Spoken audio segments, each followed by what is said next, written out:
Então, gente, tudo bem com vocês? E aí, para continuar nosso bate-papo, hoje nós temos aí um assunto super interessante, né?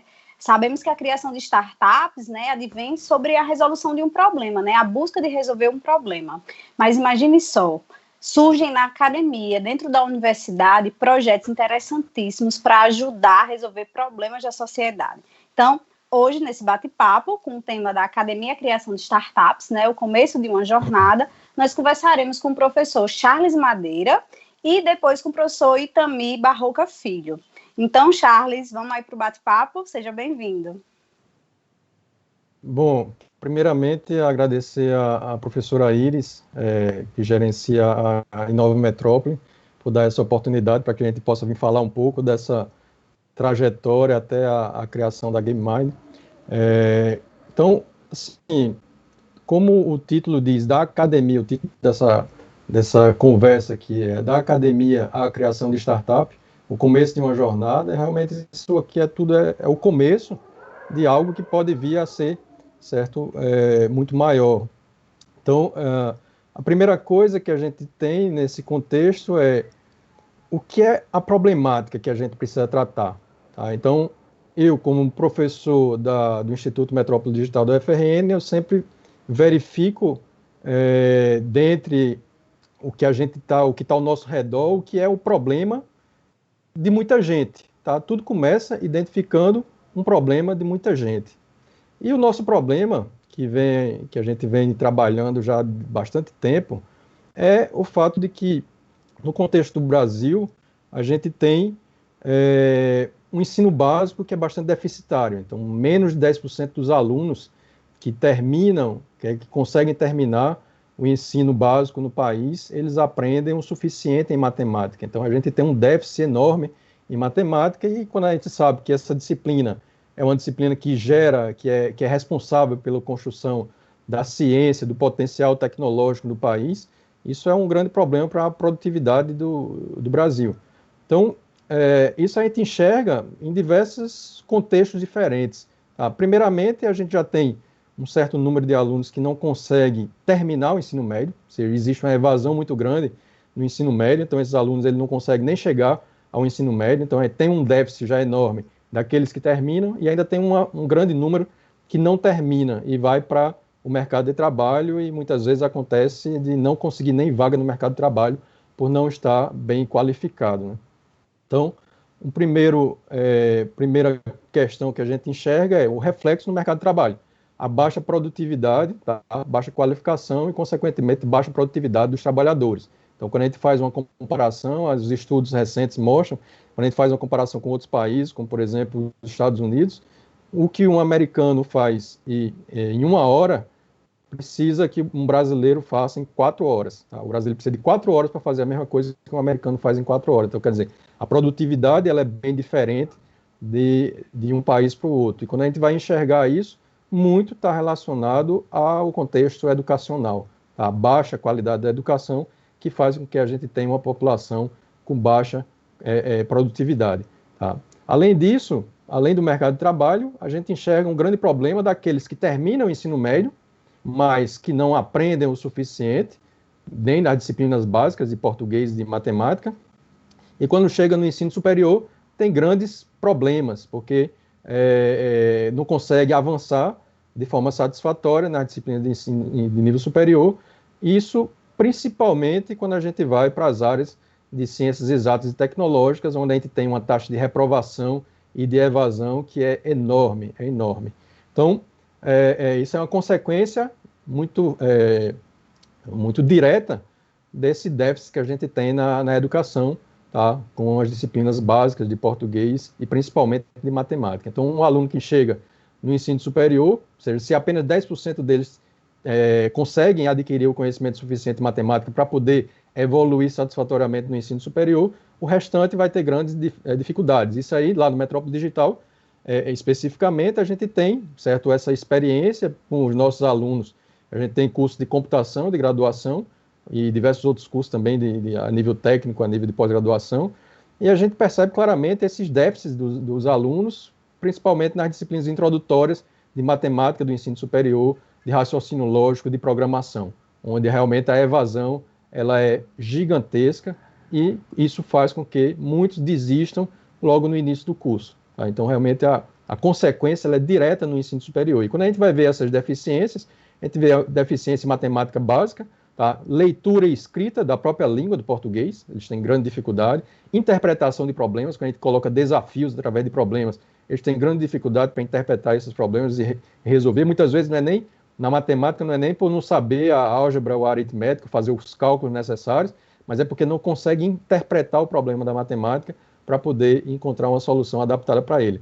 E o raciocínio lógico, ou seja, você trabalhar em cima de lógica, tá, de forma que existe um encadeamento do raciocínio para que você possa desenvolver sequências de soluções que venham a ser satisfatórias para aquilo que você está trabalhando. Então, quer dizer, isso é um problema. Então, aqui a gente está contextualizando um problema que não é um problema somente daqui, certo? Da escola daqui de Natal, não é um problema somente do Instituto Metrópole Digital com os alunos de computação, mas é um problema do país como um todo. Então, é um problema de muita gente. Então, isso é a primeira coisa que é necessário para que a gente possa encontrar alternativas e através de projetos de inovação que venham a desenvolver soluções e que depois essas soluções venham a poder ser comercializadas através de empresas, certo? Na forma de startups. Então, aqui a gente define claramente o que é o problema que a gente quer tratar.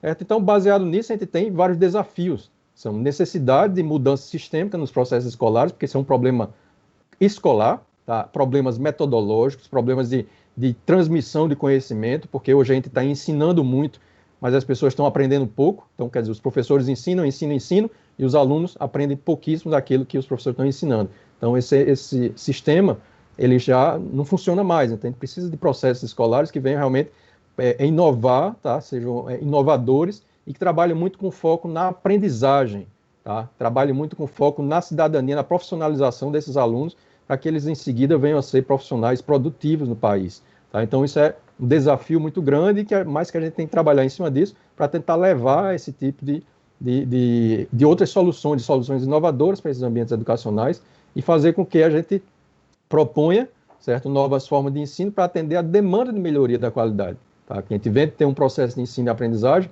muito mais eficaz, onde os alunos constroem o seu próprio conhecimento e a partir daí eles se motivam porque eles percebem que estão progredindo e que com isso eles vão aproveitar esse aprendizado todo na sua vida futura, né, na profissão e na sua vida pessoal. Então, a gente precisa de uma educação de qualidade, democrática e formadora para o protagonismo, fazer que as pessoas sejam atoras no processo. Elas têm que ser ativas, não é um aluno que fica passivo, o professor falando, ensinando que não sabe para quem, e o aluno lá passivo que não aprende nada. Então, a gente precisa realmente ter esse modelo de formação protagonista e inserir uma nova cultura de resolução de problemas.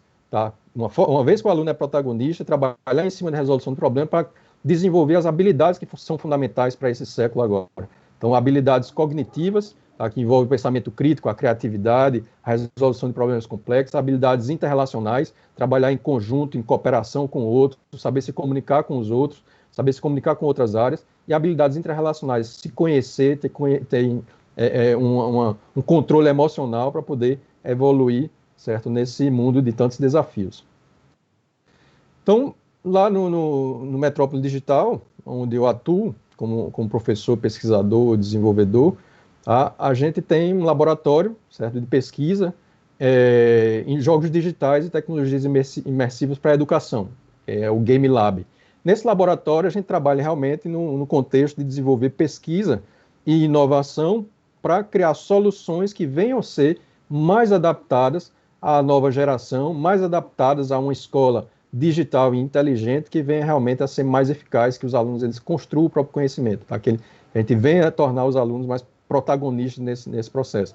Então, a gente tem diversos trabalhos que a gente vem desenvolvendo, de projetos de ensino, projetos de pesquisa, projetos de extensão, tem muitos projetos de extensão que a gente vem desenvolvendo também, projetos de inovação para desenvolver soluções das mais variadas nesse contexto das tecnologias digitais e com um foco muito forte no contexto dos jogos digitais, por ser uma ferramenta na qual os alunos da atual geração, eles têm uma predisposição muito forte, tá? Eles gostam de utilizar essas ferramentas, eles se sentem bem utilizando essas ferramentas, porque elas geram prazer, tá? Elas passam uma experiência agradável a partir do momento que eles estão jogando. Então, por que não utilizar essas ferramentas também nos ambientes educacionais de uma forma com que a gente ajuda os jovens a aprenderem, tá? E com isso, eles perceberem que está havendo uma progressão, que o aprendizado está acontecendo e que assim ele consegue perceber por que aquele conteúdo que está sendo ensinado e que ele está aprendendo, isso serve para a vida dele. Tá?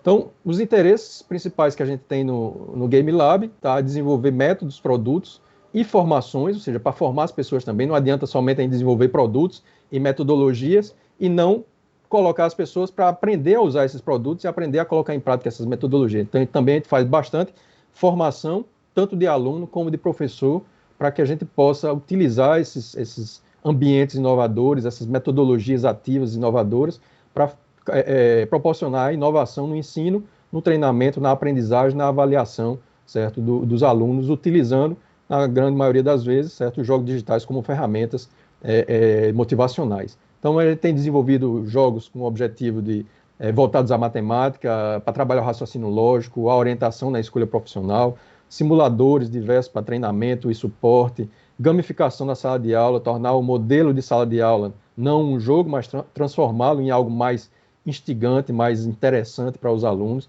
Então, levar essas ideias que tem dentro dos ambientes dos jogos, mas para que a sala de aula fique mais interessante. Tá?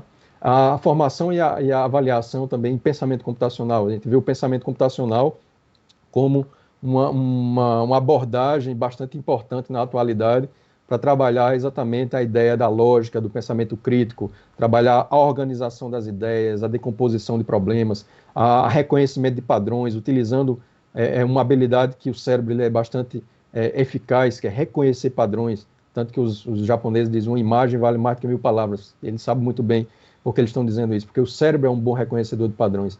Tá? Então, e como colocar isso tudo através de um algoritmo, que é uma sequência de passos para resolver um determinado problema. Então, encontrar soluções que sejam adaptadas aos problemas existentes, que são cada vez mais complexos, e usando, certo, essas habilidades que são importantes para o profissional da atualidade, da forma como o Fórum Mundial da Economia coloca essas habilidades como importantes, elencadas pelas empresas do planeta como um todo. Tá? Isso é que a gente precisa levar para os jovens, a gente levar habilidades, aquisição de habilidades, menos conteúdo e mais habilidades, porque a partir das habilidades eles vão adquirir, certo? Eles vão ser capazes de adquirir os conteúdos que forem necessários para eles.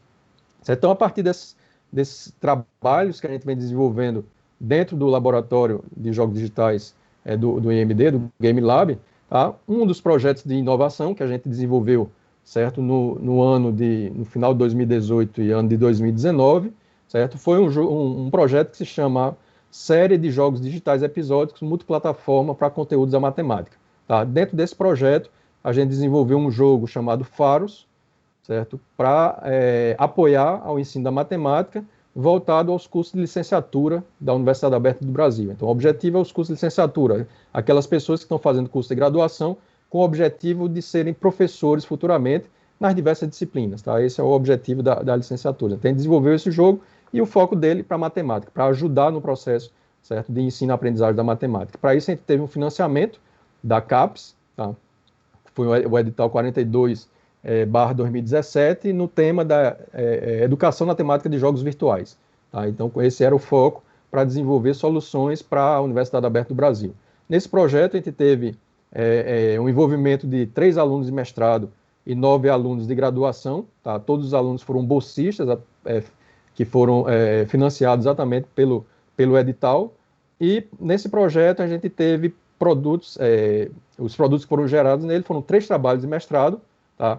Eles estão em fase de finalização, esses trabalhos, 3 artigos que foram publicados em evento internacional, em evento nacional e em periódico, um software, que foi exatamente o software do jogo, um prêmio, tá? Daqui a pouco eu vou falar mais um pouco sobre a premiação que a gente teve a partir desse produto que a gente gerou dentro desse projeto de inovação, e, finalmente, mas não menos importante, uma startup. Tá? Ou seja, a proposta do produto que foi gerado dentro do projeto permitiu com que a gente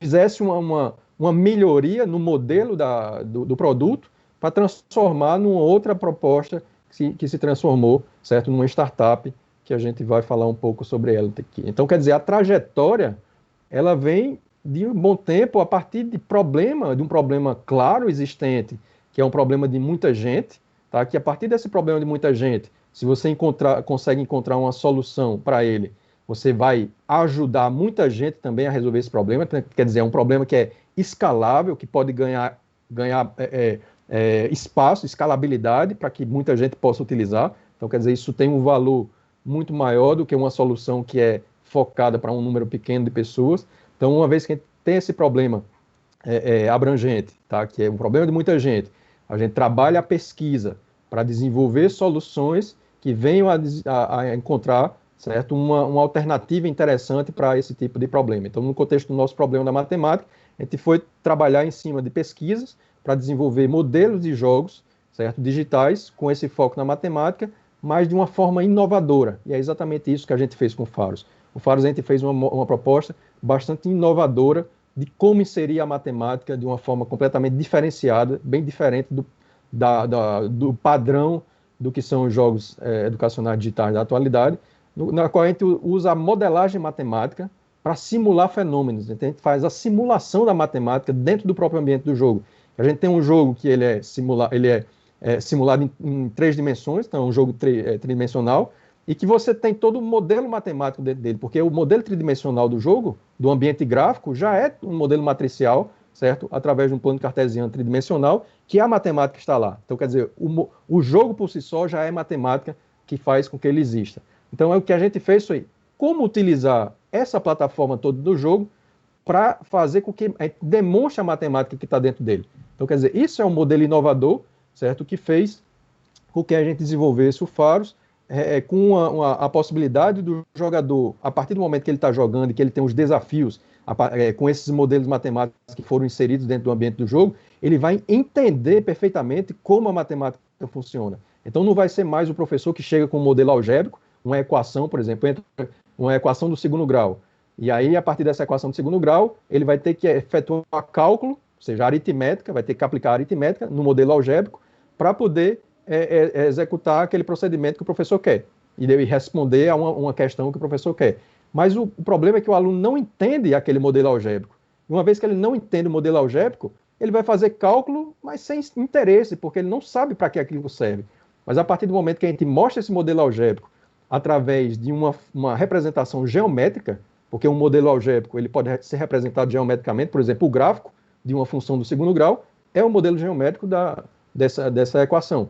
Então, a gente pode, a partir do jogo, que é uma forma geométrica em 3 dimensões, a gente apresentar o jogo, certo? Apresentar os desafios de uma forma que a matemática está modelada ali dentro e ele consegue entender perfeitamente. Então, por exemplo, quando o personagem ele dá um salto, ele está correndo, e ele dá um salto, a gente pode mostrar que esse salto é um projétil. Então, ele vai gerar uma parábola. Então, essa parábola é uma equação de segundo grau e que o jogo está mostrando perfeitamente qual é o gráfico dessa equação que está sendo gerado. Então, quer dizer, é a forma da gente simular o fenômeno da matemática, o fenômeno que acontece com o modelo matemático e que, a partir do momento que o jogador está jogando, ele entende perfeitamente para que aquilo serve, e aí o professor ele pode vir com a teoria, com as equações, para que ele faça cálculo, certo? E evolua aquele modelo ali. Então, são 4 sócios fundadores, tá? Tem duas alunas de mestrado, tá? Do programa de pós-graduação, inovação e tecnologias educacionais, que desenvolveram o trabalho de mestrado dela nesse projeto, um aluno de graduação em tecnologia da computação, que vem desenvolvendo também projetos com a gente no Game Lab, no laboratório de jogos, e eu como professor, certo, da UFRN. Então, nós 4 sócios fundadores que pré-incubamos a Game Mind no início do ano na Nova Metrópole, submetemos uma proposta para o programa Centelha, da FINEP e do SEBRAE, e fomos aprovados em segundo lugar, em junho de 2020, tá?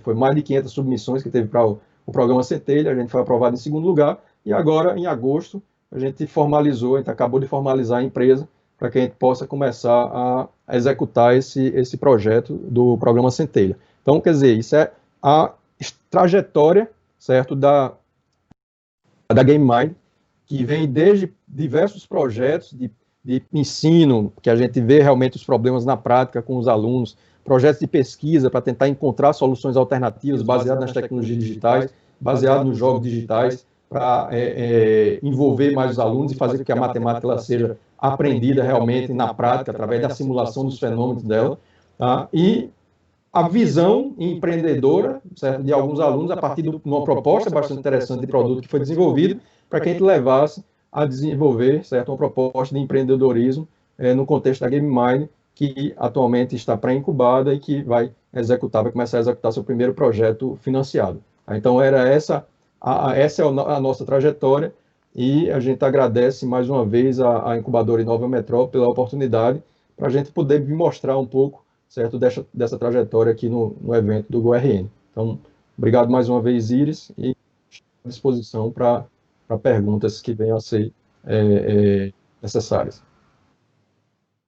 Muito bom, Charles, aí a apresentação da GameMind, tenho certeza aí que isso é um projeto interessantíssimo. E agora a gente tem a experiência da empresa NUT, então o professor Itami Barroca Filho vai apresentar um pouquinho dessa startup que também surgiu da academia.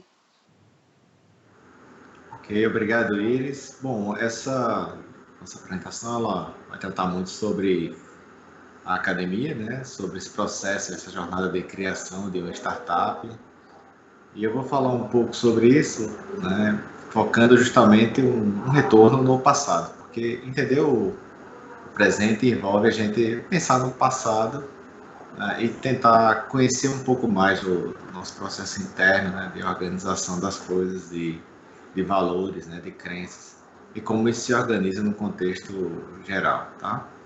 Tudo que a gente faz no passado vai ajudar a definir o presente e o futuro, né? Então, falar de uma jornada onde a gente vem da academia para a criação da startup, envolve justamente entender um pouco da gente, né? Os nossos valores, as nossas crenças, o mindset.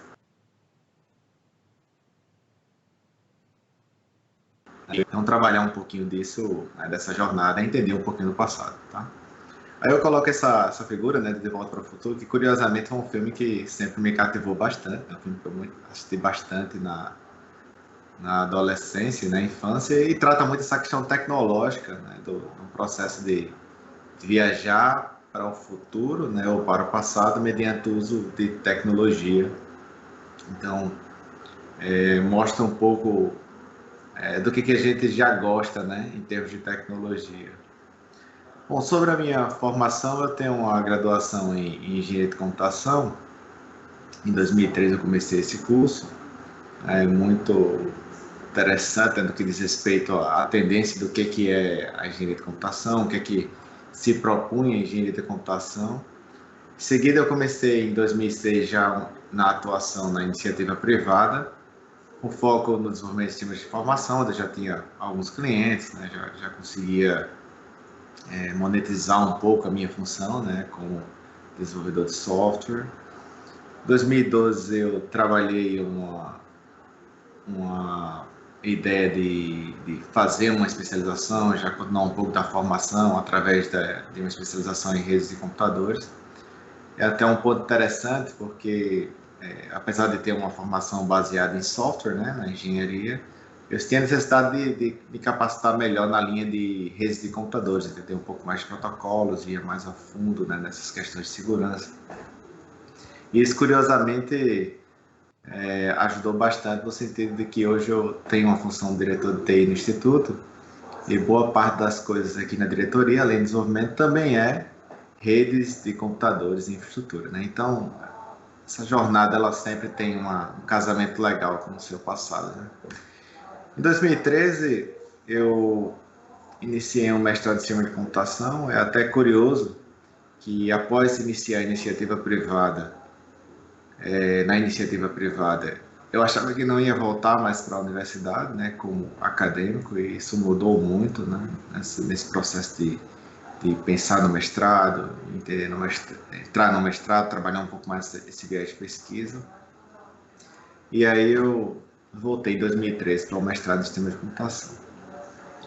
Entre esse período de 2006 e 2014, eu foquei fortemente nesse desenvolvimento pessoal, né? Ou seja, obter experiência, né? Focado nesse desenvolvimento para a computação, uso de TI.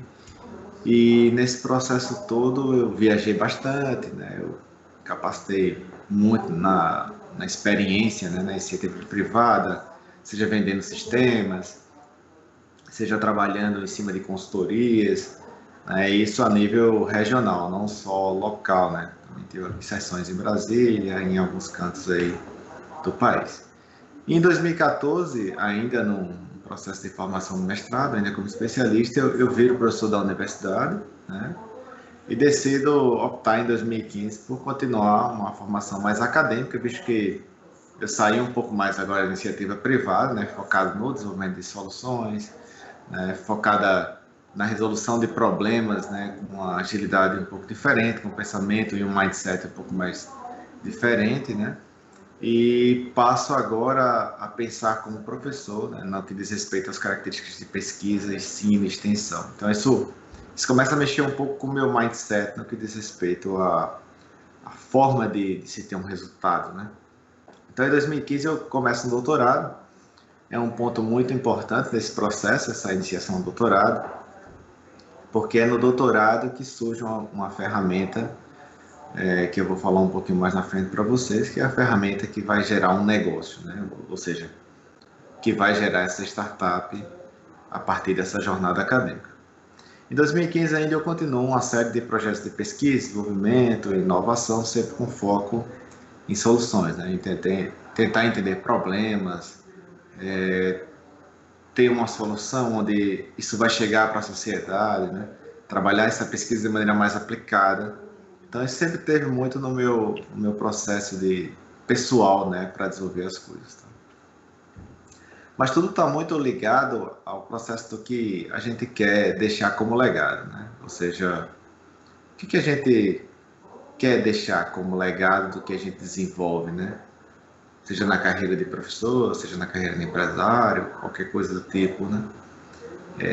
E também vem muito das nossas inspirações, por exemplo, em quem a gente se inspira, né? Quem são os nossos ídolos, né? Seja uma característica familiar, né? O seu pai, sua mãe, né? Que traz uma certa inspiração, seus avós, ou alguém da computação. Então, isso também define muito nesse espelhamento, né? Natural da gente saber em quem a gente se inspira, onde a gente quer chegar. Né? E também o que a gente gosta de fazer. Toda vez que a gente vai trabalhar alguma coisa, o foco sempre vai ser muito significativo no que a gente gosta de fazer, né? Se você tem várias funções, você sempre tende a desempenhar de uma maneira melhor o que você gosta de fazer. E isso também é uma característica inerente da nosso mindset, né? Da gente como um todo, tá? Bom, então, isso era o que eu gostava de fazer, né? Sempre gostei muito de programar, então abrir, codificar, né, usando tecnologias, integrar, projetar sistemas, sempre numa característica de codificação mesmo. Né? Durante muitos anos da minha vida privada, o Eclipse, né, que é essa ideia que eu estou apresentando agora, foi meu dia a dia, né, abrir essas telas aí e sair horas e horas programando, né, naquela característica de colocar o fonezinho de ouvido e programar durante horas. Sempre gostei muito desse processo como um todo, seja em telas de terminais, né, dado uma característica mais de sustentação de infraestrutura, seja na parte de desenvolvimento de software. Então, durante muitos anos, a tela do Eclipse, né, já que minha orientação é muito Java-based, ela foi a minha tela do dia a dia. Tá? Mas aí, no doutorado, a gente tem uma expectativa muito grande de promover a inovação, né, com a forte característica acadêmica, no que diz respeito a uma ampla, né, pesquisa em cima de um problema, um levantamento de um problema, uma validação de um problema.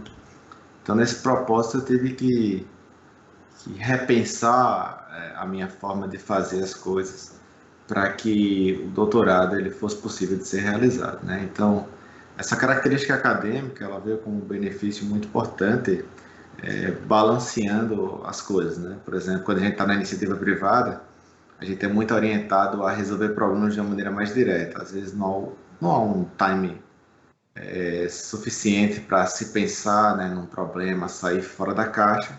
E no doutorado eu consegui ter esse timing de sair fora da caixa, pensar um problema de uma maneira mais significativa, porque é todo um processo que envolve pesquisar, encontrar um problema, entender esse problema, resolver e mostrar, né, que esse problema foi resolvido, tá? Então, durante o doutorado, a gente explora muito essas questões de entender melhor, né, de sair fora da caixa. Na figurinha desses slides aí, uma figurinha que eu gosto muito, é a fonte aí do Rap Schools, que ele explica de uma maneira bem significativa como é que se dá o processo de formação acadêmica, né? Seja na questão do ensino médio, ensino fundamental, né, que está representado por essa bolinha azul, aí você vem no ensino médio, né, que está na bolinha verde, aí você vem na sua graduação, que já é essa bolinha laranjinha mais clara, segue no mestrado, né, numa característica de expandir mais o conhecimento, né, naquela determinada área, e aí você vem até a fronteira do conhecimento no doutorado, até bater aqui numa fronteira de um conhecimento em uma determinada área, né?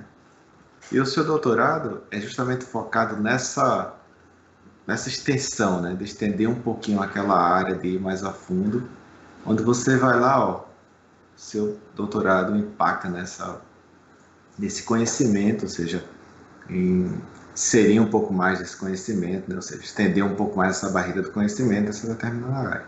Então, o doutorado ele se resume basicamente a isso, né, ou seja, a ter uma forte característica acadêmica, entender esse problema, né, pesquisar e empurrar a barreira do conhecimento naquela linha para frente, né.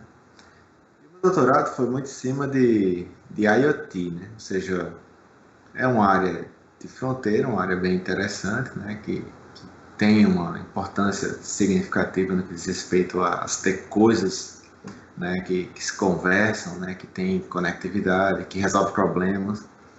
Então, desse mundo que é a internet das coisas, eu foquei em algo para a área de saúde, né, ou seja, focado em problemas que são bem importantes e que se adequaram de uma maneira bem significativa nesse contexto de pandemia que a gente vive hoje, né? Então, ao mesmo tempo que eu tinha essa necessidade de expandir a fronteira do conhecimento, eu tinha uma angústia e uma necessidade pessoal de ter algo aplicado, né? Ou seja, um estudo de caso onde eu pudesse programar, né? Onde eu pudesse entender um contexto, onde eu pudesse ter algo funcional, né? Que de alguma forma chegasse à sociedade de uma maneira mais rápida, tá?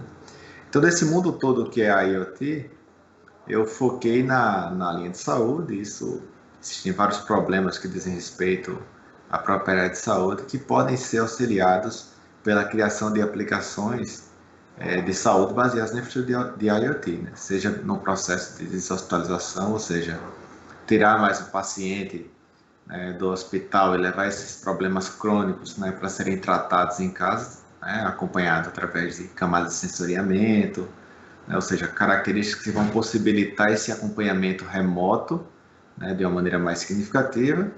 E hoje, numa tendência, nós temos vestíveis, né, nós temos uma evolução de hardware muito significativa, que traz essa característica, ou seja, floresce essa característica de IoT através dessas coisas conectadas. Tá? Então, a minha tese ela teve um título de Design Arquitetural de Aplicações de Saúde Baseadas em IoT, né, para cuidados de saúde.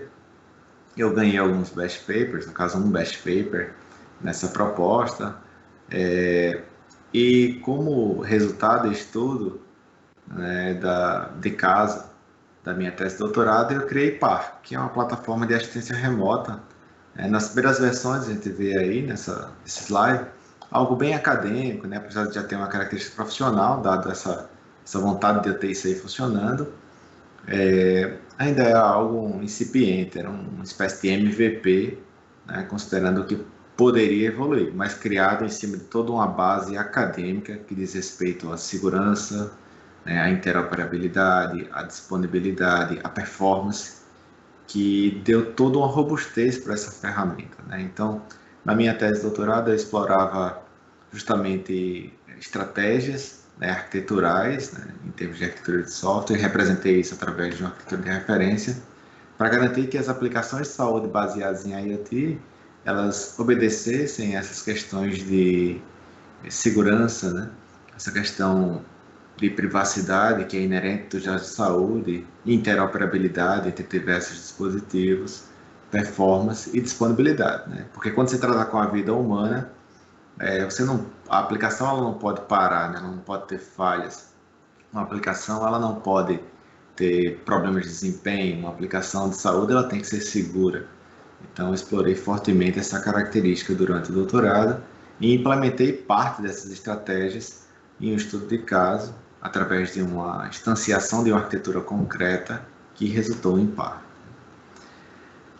Então, essa é uma foto bem interessante, né, que mostra a equipe de desenvolvimento, são em parte alunos meus, né, alunos de graduação, de mestrado, né, que estão nessa figura aí, e aí foi a gente fortemente discutindo, né, como viabilizar a criação de par. É até interessante essa figura porque mostra o quadro, né, numa característica de design mesmo, ou seja, a gente trabalhando vários componentes, né, como os componentezinhos comunicar, né, do lado de cá, perto tem um monitor multiparamétrico que a gente usou para testar essas tecnologias, né, de maneira mais significativa, e a gente, né, num ambiente bem descontraído, desenvolvendo essa solução, ou seja, com foco nesse produto.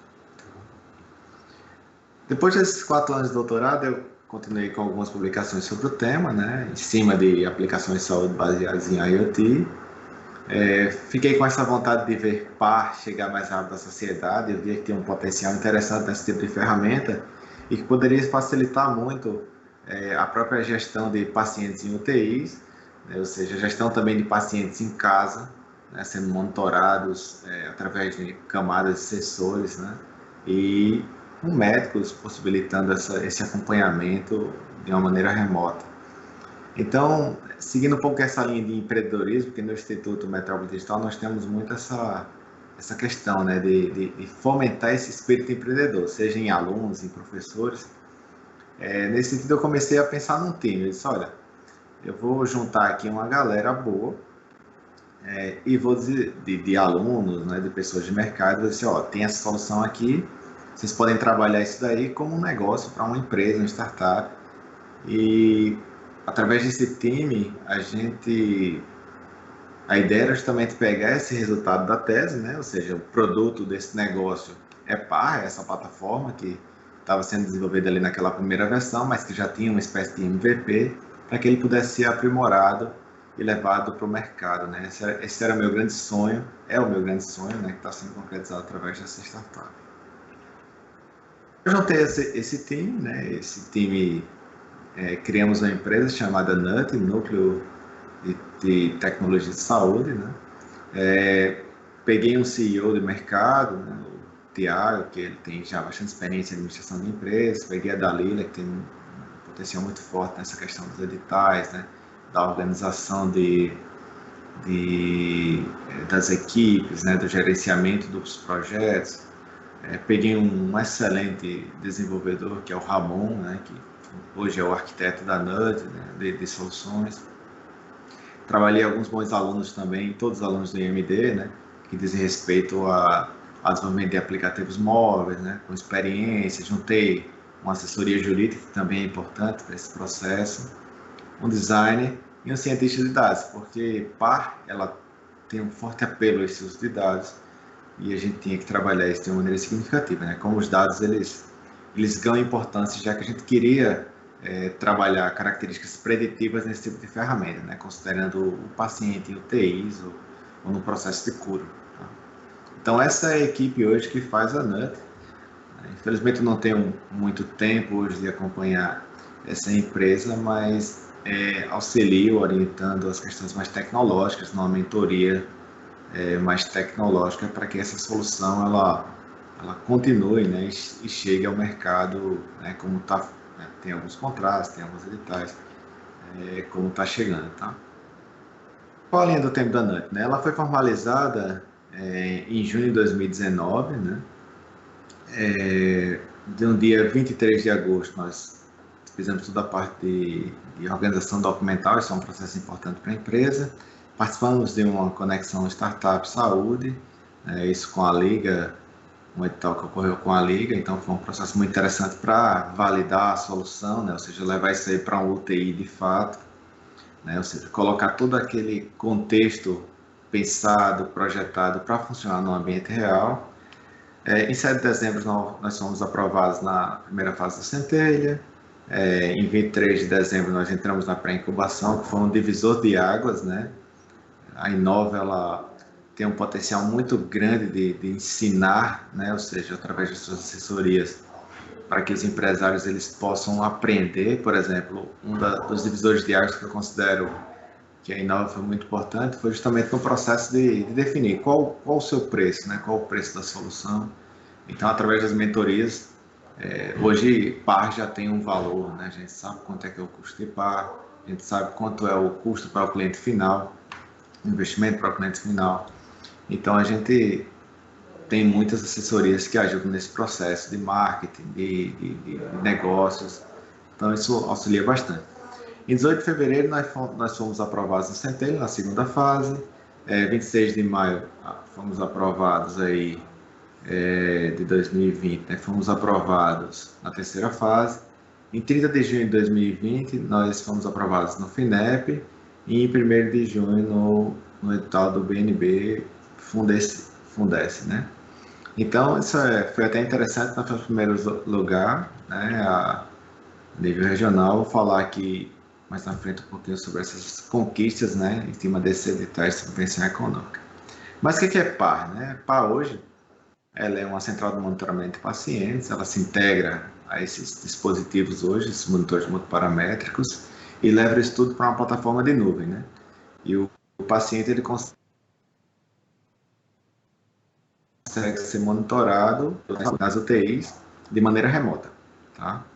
Então ela faz a gestão de pacientes, ela gera histórico, gera gráficos, planilhas, né, desses dados que estão sendo monitorados, ela facilita essa comunicação com a gestão do hospital, né, para consultar esses dados no dia a dia, né, tem vários filtros. Ela tem uma configuração dos parâmetros de emergência, né, todo paciente ele tem algumas configurações para os alertas de emergência. E ela também tem um modo de inteligência que é justamente para a entrega de informações preditivas em cima do paciente, né? Então, essa tecnologia ela traz uma série de funcionalidades para melhorar tanto o processo de cura, né, do paciente, quanto facilitar o processo de organização, né, dentro de um UTI, tá? Então, o PAR é uma solução baseada na internet das coisas que facilita esse monitoramento remoto inteligente dos dados vitais dos pacientes, seja em UTI, seja em enfermaria, seja em casa, usando características da internet das coisas. Tá? Então, essa é a versão mais nova da ferramenta. Importante observar aí um monitoramento, né, que já da saturação de oxigênio, da pressão não invasiva, fatores importantes, né, no que diz respeito ao combate ao Covid. O monitoramento contínuo da saturação do oxigênio ela é muito importante nesse contexto. Então, essa ferramenta ela vem sendo usada hoje em UTI Covid, né, justamente para facilitar esse acesso, principalmente de médicos que também estão afastados hoje por questões de características de morbidade ou algum problema, né, sério de saúde. Tá? Como resultados hoje, nós tivemos, como eu falei, fomos aprovados em primeiro lugar no Centelha, a nível estadual, no Banco Nordeste, a nível Nordeste, tivemos aprovação em primeiro lugar também.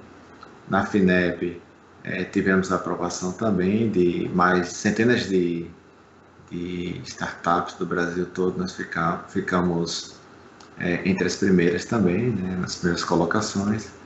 Então, isso mostra um pouco da fundamentação e a construção também acadêmica, né, que sustenta essa solução, que é a solução PAR. Né? Então, essa jornada, entender a criação da ferramenta através de uma forte base acadêmica de pesquisa, de entendimento do problema, até a geração de um produto, né, que está sendo tocado hoje por essa startup, e que já com alguns resultados significativos para amadurecer cada vez mais essa solução. Atualmente eu continuo nas minhas pesquisas, né, em aplicações de IoT, né, aplicações de TI em saúde. Meu foco é sempre em soluções inovadoras, né, para não perder essa característica que já é interna minha, né, de ter soluções chegando à sociedade, né, mediante o não uso intenso de uma pesquisa. E eu aprendi algumas lições importantes nesse processo todo, que eu destaco até para alguns empreendedores, que a escolha do time e os perfis ele é muito importante para o negócio, né? Ou seja, você ter pessoas chaves que vão tomar conta de determinadas áreas, né, que vão poder fazer com que a engrenagem da empresa toque, ela é muito, gire, ela é muito importante, né? Então, o destaque aí é olhar melhor esse time, né, e escolher pessoas chaves para comprar juntamente com você uma ideia de levar uma solução para o mercado, tá? O papel do professor pesquisador, ele é diferencial em uma startup, apesar da gente não ter tempo, né, significativo para participar, né, de estar ali juntamente com a startup, mas o processo de mentoria natural que a gente faz, ele é diferencial, né, ou seja, muitas vezes o Ramon junto com o Matheus, que estão mais na equipe técnica, né, da startup, eles me procuram para ver algumas questões, né, para sair fora da caixa, então isso é muito bom para dar uma robustez, e isso impacta em publicações também, né? Então isso é bom de uma maneira geral. E também uma lição muito importante nesse processo todo é saber que empreender também é aprender, né? Então, esse processo ele vem sendo muito facilitado pela Inova Metrópole, onde está sendo um processo de aprendizado para a startup, né, para todo mundo que está participando desse processo. Essas mentorias elas são muito importantes e o empreendedor ele tem que estar ciente que ele vai aprender, né? Ele tem que ter uma mente aberta para aprender, seja no momento de entender melhor sua solução, seja no momento de vender melhor sua solução, seja no momento de validar sua solução, né? Então, muita coisa que a gente achava que era impeditivo para a ferramenta, né, numa característica mais acadêmica, quando a gente chegou lá na ponta, não se mostrou como impedimentos como a gente imaginava. Então, a gente aprendeu esse processo também de entender que essa presença dos stakeholders, dos POs, né, essa importância da validação, é aprender, né? É um processo que envolve muito aprendizado e é um processo muito importante de se estar com a mente aberta, né, de ir atrás e aprender. Então são lições importantes que eu destaco nesse processo, né, nessa jornada, né, de tirar um produto que era inicialmente totalmente acadêmico, fruto de um estudo de caso e uma tese de doutorado, até uma solução hoje que já está implantada, né, em alguns hospitais e que está crescendo, né, em utilização, com várias dificuldades tecnológicas, né, com várias fronteiras aí que precisam ser exploradas, principalmente no que diz respeito à questão mais científica de par, que é esse uso de mais ciência de dados, inteligência artificial em características preditivas e classificatórias. Mas é um processo muito instigante, né, que empolga bastante e faz que a gente tenha que aprender cada dia mais. Então é isso, essa era um pouco mais a minha experiência nesse processo, né, de criação de startup, né, desde o CERN, né, esse meu CERN mais empreendedor, até o meu CERN mais acadêmico. Então, basicamente, esse era o que eu gostaria de expor para vocês. Então, muito obrigado pela atenção de todos e tenha todos um ótimo dia. Então, gente, vocês viram aí essas belíssimas explanações do professor Charles, professor Itamir. Vamos agora para o nosso bate-papo. Quem tiver dúvida, né, que tiver uma questão, uma pergunta interessante para fazer, a gente vai estar respondendo a partir de agora. Obrigada, professor Charles. Obrigada, professor Itamir.